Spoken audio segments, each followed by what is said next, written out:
અને હવે વાત નકલીના ખેલની કરીએ તો સુરતમાં નકલી ઘીના કાળા કારોબારનો પર્દાફાશ થઈ ગયો। એસઓજી પોલીસે કાળા કારોબારનો પર્દાફાશ કર્યો।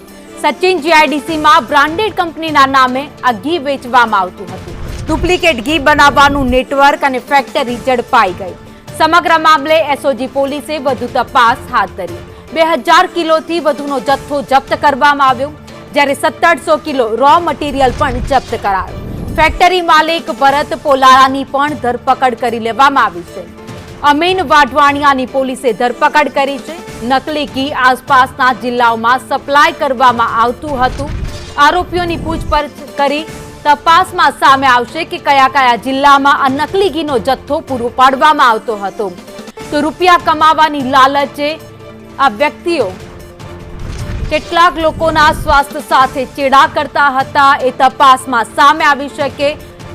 બોટલ એવી બનાવી કે લોકોને લાગે કે અસલી ઘી વેચાઈ રહ્યું છે, પરંતુ અહીંયા તો સ્વાસ્થ્ય સાથે ચેડા થઈ રહ્યા છે। નકલી ઘી લોકો આરોગી રહ્યા છે અને એમને ખબર પણ નથી કે આ ઝેર ખાઈ રહ્યા છે।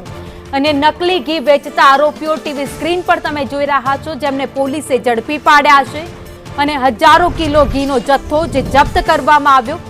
પોલીસ હજુ પણ તપાસ કરી રહી છે કે ક્યાં ક્યાં આવી ફેક્ટરીઓ ચાલી રહી છે, ક્યાં ક્યાંથી ઘી સપ્લાય કરવામાં આવતું હતું। ને આજે 2 આરોપીની ધરપકડ કરવામાં આવી છે।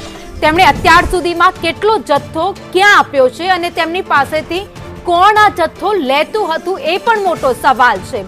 કારણ કે નકલી ઘી તો બનાવતા હતા, પરંતુ એ નકલી ઘી ખરીદતું કોણ હતું અને ક્યાં ક્યાં વેચવામાં આવતું હતું, કેટલા ભાવ લેવામાં આવતા હતા, કેટલા પૈસામાં બનતું હતું અને તેની સામે કેટલા પૈસા એ લોકો વસૂલ કરતા હતા।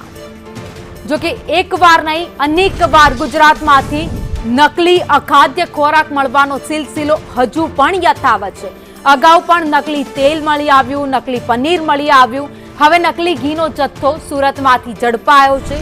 નકલીનો આ કાળો કારોબાર જેના ઉપર ક્યારે રોક લાગશે એ ખબર નથી, કારણ કે દર થોડા દિવસ થાય ને કોઈ વસ્તુ હોય એ નકલી ઝડપાય, જે અત્યાર સુધીમાં હજારો લોકોના શરીરમાં જઈ ચૂક્યું છે, લોકો આરોગી ચૂક્યા છે।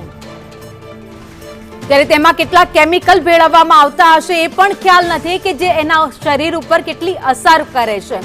જે નાના બાળકોથી લઈને મોટા લોકોએ આ ઘી આરોગ્યું હશે, એ લોકોના શરીર ઉપર કેટલું અસર કરી ગયું હશે અત્યાર સુધીમાં ઘી।